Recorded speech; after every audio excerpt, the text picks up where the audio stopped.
Alors oui, effectivement, j'ai voulu créer ce off qui s'appelle Photo Off, de la photographie contemporaine. Ça fait de nombreuses années que j'avais un peu ça dans la tête. Et puis là, bon, je pense que c'est la bonne année, il y a une bonne équation, déjà par rapport au lieu dont on vous parlera un peu plus tard. En fait, c'est un mélange de plusieurs éléments qui font que les choses fonctionnent. Bon, déjà ce lieu qui a une centaine d'années et qui a une programmation éclectique, qui est très soutenue par Radio Nova, par Télérama, etc., au niveau de programmation musicale. Et également, on s'est dit que dans le salon officiel, Paris Photo, effectivement, sont présentées des très grandes galeries et aussi des photographes reconnus, etc. Bon. Donc on s'est positionné, nous uniquement sur des photographes jeunes et émergents. Ça nous a semblé important parce qu'effectivement, c'est des photographes qui sont reconnus par leur pairs, mais pas forcément connus du public. Et donc là, ça va être une vraie... on va mettre en scène justement ces photographes sur ce marché dans le cadre du salon Photo Off à Paris, la Bellevilloise. Alors pourquoi nous accueillons le Photo Off de Paris à la Bellevilloise? Déjà parce que c'est dans la vocation de la Bellevilloise que d'accueillir des événements d'art contemporain, qui plus est. Sa vocation de par son projet de contenu de programmation, de par le lieu, la maison qu'elle représente, qui a aussi des espaces et des volumes dédiés à ça, et relativement qualitatifs pour ça, par leur lumière, leur dimension. Voilà. Ensuite, parce que c'est la suite d'un travail de fond pour offrir des espaces, on va dire, un peu alternatifs, ou en tout cas différents, forcément un petit peu plus modestes en taille, pas forcément plus modestes en qualité, sans prétention mal placée, mais au contraire de venir en complément d'une sélection officielle qui peut exister à travers de grands événements, de grandes rétrospectives artistiques. Voilà, la Bellevilloise est une maison indépendante, ouverte, et qui a toute latitude effectivement pour pouvoir présenter d'autres profils, d'autres types d'artistes et de galeries. Donc il nous a semblé naturel de pouvoir accueillir le salon off de la photo. Et puis pour finir, on peut dire aussi que c'est un événement parisien à tous les sens du terme, parisien dans l'aspect institutionnel, la ville de Paris le soutient, c'est important. Parisien parce que ancré dans la vie de cette capitale et dans l'univers esthétique, humaniste de cette ville, et que ça nous va assez bien finalement de participer à cette aventure artistique. Oui, Slick, ça a été la première expérience d'une logique de off pour nous, effectivement, donc en tant que salon parallèle et off à la Foire internationale d'art contemporain en 2006.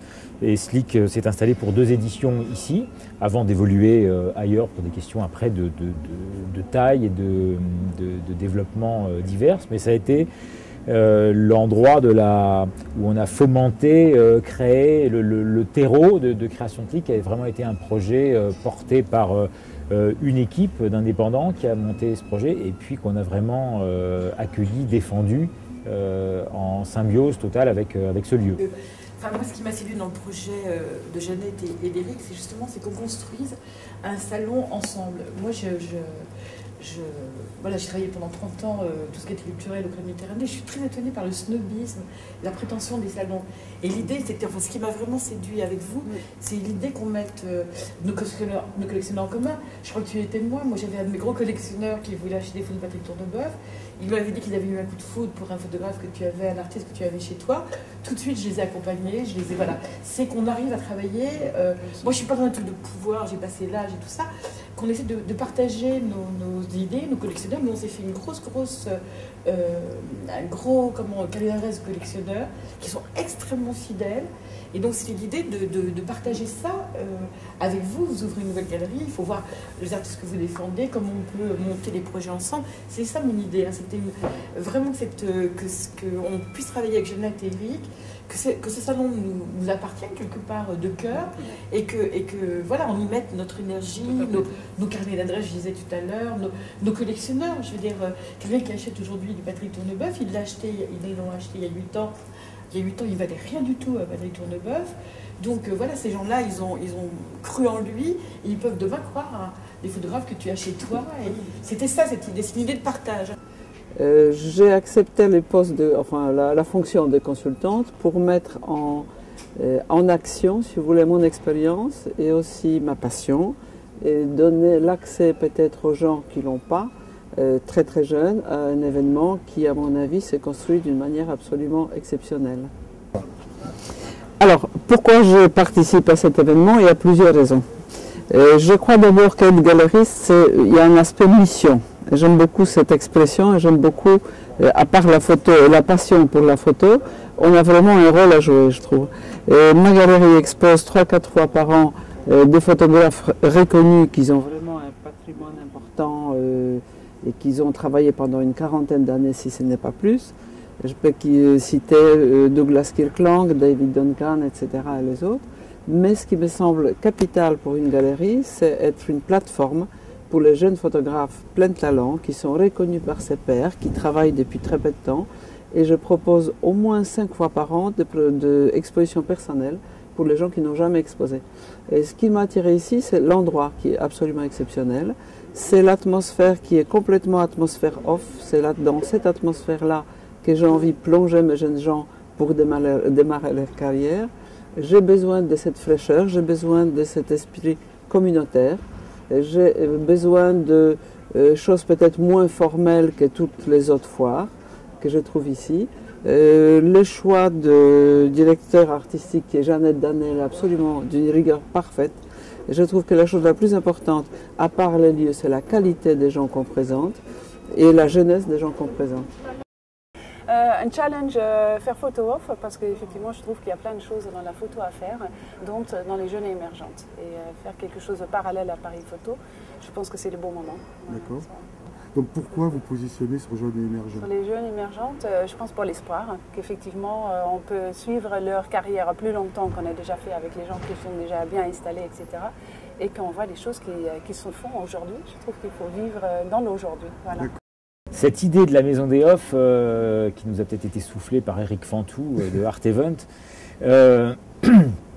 c'est...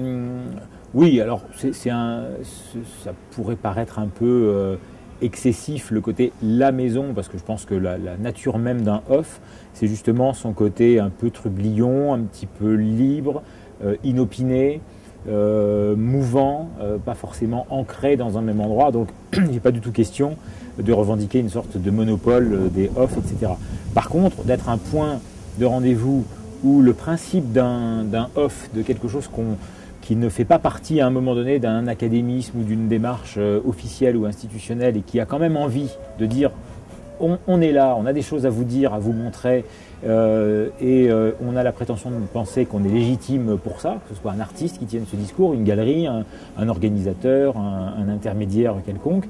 Ça effectivement, ça fait écho à notre démarche ici. On trouve très important de rester à l'écoute de ça et de l'être le plus souvent possible par rapport aux événements qui peuvent se passer dans Paris, dans cette capitale, qui sont nombreux. Donc, de fait, ça nous positionne en lieu d'accueil régulier, si ce n'est exclusif, mais au moins régulier, de off.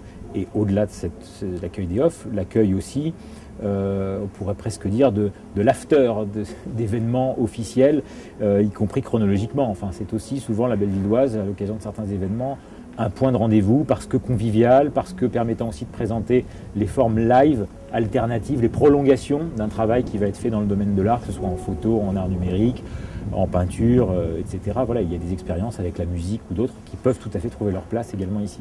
Bon, il y aura à peu près une trentaine de galeries, donc la plupart viennent de l'étranger. On a des galeries qui viennent d'Amsterdam, qui viennent de Berlin, qui vont venir du Japon, qui viennent des États-Unis, Los Angeles et New York. Il n'y a pas de galerie pour l'instant qui viennent de Londres et on espère qu'il y en a une qui va nous rejoindre. On a aussi une galerie très sympathique qui vient de Barcelone et je précise à chaque fois, ce sont des galeries qui présentent des photographes jeunes et émergents. Et ce n'est pas forcément des jeunes galeries non plus, mais ce sont des gens qui ont fait cette démarche. C'est pour ça que c'est important d'avoir cette énergie entre ces gens qui sont enthousiastes pour participer avec nous à l'organisation, à la création de ce off de la photo contemporaine. Alors ça va se passer du 18 au 21 novembre. Il y a un élément aussi intéressant, c'est qu'il y a les nuits capitales qui vont se créer à Paris pendant 5 nuits. La fête va revenir à Paris et donc on tombe par chance aux mêmes dates.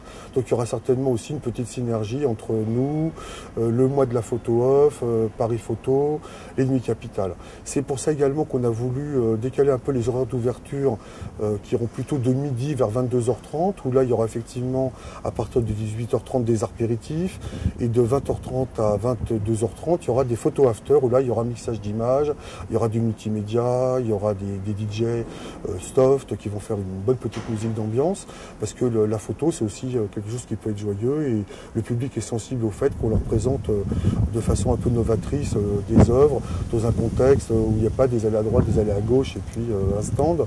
Hein, mais là, bon, à la Bellevilloise, on peut monter des escaliers, aller sur la mezzanine, redescendre. Voilà, ça va être un... Bon, en tout cas, bon, moi j'ai organisé beaucoup de salons dans ma vie, j'en ai créé pas mal. Et là, c'était une des premières fois où je sens qu'il y a vraiment une bonne équation à tous les niveaux pour que ce projet devienne vraiment un succès. Et en sachant qu'on a une mise en perspective de pouvoir déplacer le salon après l'avoir installé à Paris, peut-être à Hong Kong, peut-être à Istanbul, peut-être en Inde. Enfin, voilà, on a pas mal de pistes. En tout cas, il y a une vraie mise en perspective de ce petit salon photo off à Paris. Moi j'ai deux casquettes. Hein. J'ai une casquette donc en direct TV. C'est une société qui fait de la captation et de la retransmission d'événements sur Internet avec des technologies qu'on développe nous-mêmes en interne. Et notamment un système de pilotage de caméras à distance avec un joystick. Donc c'est-à-dire qu'on a des caméras qu'on va positionner à des endroits stratégiques et on a donc tout un système avec une régie vidéo qui nous permet de switcher d'une caméra à l'autre et de les piloter à distance sans qu'il y ait la présence de cadreur. Donc c'est quelque chose qui permet de faire une réalisation dynamique multicaméra sans la présence de cadreur, donc du coup c'est hyper discret, quoi. Mais enfin, voilà, tout ça pour dire que tout ça sera retransmis sur Internet et n'importe qui, je dis bien n'importe qui, pourra activer le lien sur son site de façon très simple, parce qu'on a un système, en fait, il suffit juste de copier-coller. C'est comme du Dailymotion, hein, on copie-colle un code et puis hop, ça s'affiche automatiquement sur le site. Donc ça veut dire que ça va être sur le site dans Direct TV, donc qui est partenaire sur le coup, le site internet de Paris Off et n'importe quel site internet des galeries qui souhaitent communiquer sur leur participation à cet événement. Alors je vous donne tous rendez-vous, hein, visiteurs, professionnels, médias, photographes, galeristes à la Bellevilloise du 18 au 21 novembre 2010 à Paris 20e, 19-21 rue Boyer. Bienvenue à tous. Alors, Cyril Plasson, donc vous occupez entre autres de la communication pour Photo Off. Donc, qu'est-ce que vous trouvez comme plaisir à vous occuper de la com de Photo Off? De travailler avec vous, monsieur Font. Non, mais j'ai pas envie. Non, je vais pas le faire, je vais pas être bon.